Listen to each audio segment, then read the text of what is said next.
নীলষষ্ঠী পূজা 2025 সালে কবে পড়েছে? সম্পূর্ণ সময়সূচি, বাতিদানের শুভ মুহূর্ত, নীলষষ্ঠী পূজায় কী কী লাগে। নমস্কার বন্ধুরা, আজ চলে এসেছি আরও একটি নতুন ভিডিও নিয়ে। আশা করছি ভগবানের আশীর্বাদে সকলে ভালো আছেন, সুস্থ আছেন। তো বন্ধুরা, চলছে কিন্তু চৈত্র মাস, আর এই চৈত্র মাস তিথিতেই হয়ে থাকে নীলষষ্ঠীর পূজা। আমরা বাঙালিরা সারা বছর অপেক্ষা করে থাকি এই দিনটির জন্য। তার আগে বলি বন্ধুরা, আপনাদের কাছে একটাই অনুরোধ, ভিডিওটি সম্পূর্ণ দেখুন, একদমই স্কিপ না করে। আর আমার চ্যানেলে নতুন হলে অবশ্যই চ্যানেলটিকে সাবস্ক্রাইব করে রাখবেন পরের ভিডিও পাওয়ার জন্য।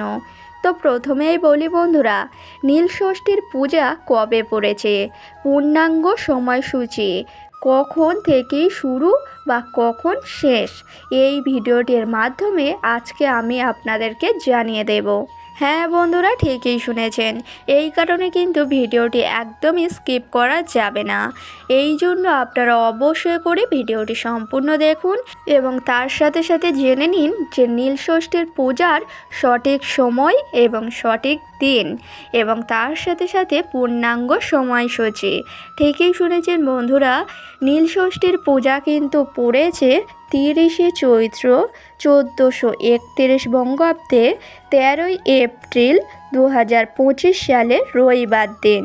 ঠিকই শুনেছেন বন্ধুরা, অবশ্যই করেই কিন্তু এই দিনে নীলষষ্ঠীর পূজাই হবে 2025 সালে। আর নীলষষ্ঠীর তিথি কিন্তু শুরু হচ্ছে 12ই এপ্রিল শনিবার শেষ রাত্রি 4:36 থেকে, যা থাকবে 14ই এপ্রিল সোমবার সকাল 6:38 পর্যন্ত। হ্যাঁ বন্ধুরা, ঠিকই শুনেছেন, নীলষষ্ঠীর পূজার তিথি কিন্তু এই সময়েই শুরু এবং এই সময়েই শেষ হচ্ছে। তো বন্ধুরা, প্রথমেই বলি কিন্তু নীলষষ্ঠীর পূজায় অনেক কিছু কিন্তু উপকরণ লাগেই। এমনিতেও মহাদেবের পূজাতে সামান্য সামগ্রীতেই মহাদেব সন্তুষ্ট হয়েই থাকেন। এই জন্য বন্ধুরা, আপনারা অবশ্যই করে মহাদেবের পূজাতে কিছু দিন বা না দিন অবশ্যই করে একটি বেলপত্র এবং তার অত্যন্ত পছন্দের ফুল অর্পণ করতে একদমই ভুলবেন না। অবশ্যই করে কিন্তু নীলষষ্ঠীর পূজার দিনে আপনারা চাইলে একটি বেলপত্র এবং তার অত্যন্ত প্রিয় ফুল হচ্ছে ধুতুরা গাছের ফুল এবং আকন্দ ফুল, আপনারা অবশ্যই করে নীলষষ্ঠী পূজার দিনে অবশ্যই মহাদেবকে অর্পণ করবেন বেলপত্র এবং ধুতরা ফুল এবং আকন্দ ফুল।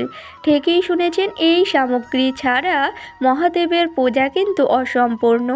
ঠিকই শুনেছেন, এই জন্য আপনারা অবশ্যই করে নীলষষ্ঠী পূজার দিনে আপনারা বেলপত্রের মালাও দিতে পারেন বা একটি বেলপত্রও দিতে পারেন এবং তার অত্যন্ত পছন্দ ফুল সেটি হচ্ছে আকন্দ ফুল এবং ধুতরা গাছের ফুল ও ফল আপনারা অবশ্যই নীল পূজার দিনে মহাদেবকে অর্পণ করবেন। নীল পূজার দিন কিন্তু অত্যন্ত শুভ দিন। বাঙালিরা সারা বছর অপেক্ষাই করে থাকে কিন্তু এই নীল পূজার দিন, আর আমরা সকলেই কিন্তু ভোলে বাবার ভক্ত। এই জন্য আপনারা অবশ্যই করে নীল পূজার দিনে এমন কোনো কাজ করবেন না যার ফলে কিন্তু আপনাদেরই ক্ষতি হয়। ঠিকই শুনেছেন বন্ধুরা, এই দিন অবশ্যই করে এমন কিছু নিয়মবিধি আছে তা কিন্তু প্রত্যেকেরই মেনে চলাই উচিত। হ্যাঁ বন্ধুরা, ঠিকই শুনেছেন, এমন কিছু নিয়মবিধি যা প্রত্যেকেরই সবসময় মেনে চলাই উচিত এবং বিশেষ করে নীলষষ্ঠী পূজার দিনে তো বিশেষ করেই মেনে চলবেন। এই ভুলগুলি যদি এই পূজার দিনে করেন তাহলে কিন্তু মহাদেব অসন্তুষ্ট হবেন এবং আপনাদের গৃহেতে সবসময় দারিদ্রতা এবং অশান্তি কলহ এইগুলিই থাকবে। হ্যাঁ বন্ধুরা, এই জন্য নীলষষ্ঠী পূজার দিনে ভুলেও করবেন না এই কাজগুলি। প্রথমেই বলি বন্ধুরা, নীলষষ্ঠী পূজার দিনে ভুলেও মুখে তুলবেন না এই খাবারগুলি, না হলে কিন্তু সারা বছর রোগ জ্বালায় ভুগবেন এবং আপনাদের সংসারেতে লেগে থাকবে অশান্তি কলহ। ঠিকই শুনেছেন, বাবার পূজার দিনে যদি এই খাবারগুলি ভুলেও মুখে তোলেন তাহলে কিন্তু সারা বছর রোগ জ্বালায় ভুগতে হবে। আপনাদের সংসারের আয় উন্নতিও কমে যাবে। এই দিন কিন্তু ভুল করেও বাড়িতে আনবেন না মাছ, মাংস, ডিম, রসুন, পেঁয়াজ, এগুলি কিন্তু বাড়িতে ভুলেও তুলবেন না। না হলে কিন্তু এই নীলষষ্ঠী পূজার দিনে আপনাদের বাড়িতে অমঙ্গলই ডেকে আসবে। মহাদেব অসন্তুষ্ট হবেন এবং আপনাদের সংসারে লেগে যাবে বাস্তু দোষ। এই জন্য ভুলেও কিন্তু নীলষষ্ঠী পূজার দিনে বাড়িতে আনবেন না এই খাবারগুলি। আর ভুল করেও যদি নীলষষ্ঠী পূজার দিনে আপনারা এই খাবারগুলি মুখে তোলেন তাহলে কিন্তু সারা বছর রোগ জ্বালায় ভুগবেন এবং আপনার স্বামীর আয় উন্নতিও কমে যাবে। দেখবেন সংসারেতে সবসময় কলহ, অশান্তি এগুলি লেগে থাকবে। আর দ্বিতীয়ত যে কাজটি বন্ধুরা, আপনারা অবশ্যই করে কিন্তু চেষ্টা করবেন ঘর বাড়ি পরিষ্কার রাখার। নীলষষ্ঠী পূজা কিন্তু খুবই জাগ্রত ভোলে বাবার পূজা, এই জন্য বাড়িঘর পরিষ্কার পরিচ্ছন্ন করে নেবেন। ঠিকই শুনেছেন বন্ধুরা, ভোলেনাথের পূজা খুবই জাগ্রত পূজা, এই কারণে অনেক নিয়ম বিধি সেগুলি কিন্তু সবসময় মেনে চলবেন এবং নীলষষ্ঠী পূজার দিনে অবশ্যই করে মেনে চলাই উচিত। আপনারা অবশ্যই করে চেষ্টা করবেন সকাল সকাল ঘুম থেকে উঠে যাওয়ার এবং বাড়ির যে সকল বাসি কাজকর্ম থাকে সেগুলি কিন্তু সকাল সকাল পরিষ্কার পরিচ্ছন্ন করে নেওয়ার। তারপরেই সকাল সকাল চান সেরে শুদ্ধ বস্ত্র পরে গায়ে গঙ্গার জল ছিটিয়ে চলে যাবেন যে কোনো শিব মন্দিরে। ঠিকই শুনেছেন, গৃহবধূরা অবশ্যই করে কিন্তু ভোলেনাথের চরণে বা এই পূজা প্রত্যেকেই করতে পারে, পুরুষ মহিলা উভয় পক্ষেই এই পূজা করে থাকেন।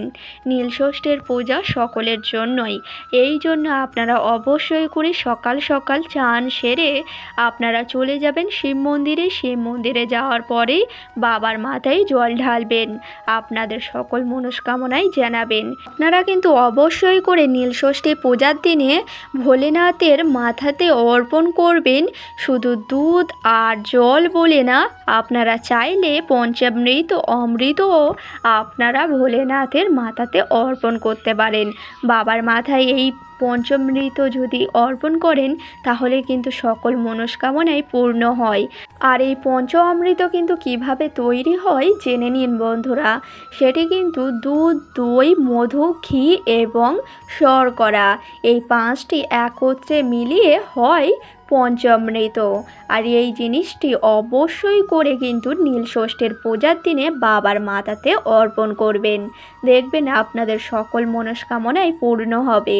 অবশ্যই কিন্তু তার সাথে সাথে পঞ্চ অমৃতর সাথে সাথে আপনারা প্রথমেই দেবেন সেটি হচ্ছে বেলপত্র। বেলপত্র ছাড়া মহাদেবের পূজা অসম্পূর্ণ, এই জন্য প্রথমেই দেবেন বেলপত্র, তারপর দেবেন অত্যন্ত পছন্দের ফুল মহাদেবের, সেটি হচ্ছে আকন্দ বা ধুতরা গাছের ফুল ও ফল, এবং তার সাথে সাথেই দেবেন পঞ্চ অমৃত এবং গঙ্গা জল। নীলষষ্ঠীর পূজার দিনে বাবার মাথাতে অর্পণ করবেন, দেখবেন আপনাদের সকল মনস্কামনা পূর্ণ হবে এবং তার সাথে সাথে ভোলে বাবার আশীর্বাদ পাবেন। এই কারণে বলি বন্ধুরা, নীলষষ্ঠীর পূজা আর বেশি দেরি নেই, প্রত্যেকেরই এই নীলষষ্ঠীর পূজাই পালন করাই উচিত। দেখবেন আপনাদের সকল মনস্কামনা পূর্ণ হবে, আপনাদের স্বামীর আয় উন্নতি বাড়বে, আপনাদের স্বামীর আয়ও বাড়বে। আর এই ভোলেনাথের পূজা উভয় পক্ষেই করতে পারে, সেটি মহিলা পুরুষ বাচ্চা থেকে সকলেই এই পূজা করে থাকেন।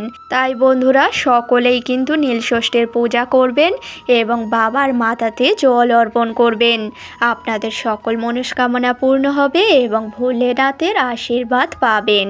আর সকলকে জানাই হর হর মহাদেব। তো বন্ধুরা ভিডিওটি ছিল আজ এই পর্যন্ত। ভিডিওটি ভালো লাগলে লাইক করবেন, শেয়ার করবেন, কমেন্টে অবশ্যই করে কিন্তু লিখে যাবেন হর হর মহাদেব।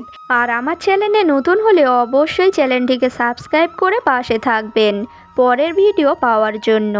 সকলকে জানাই অনেক অনেক ধন্যবাদ।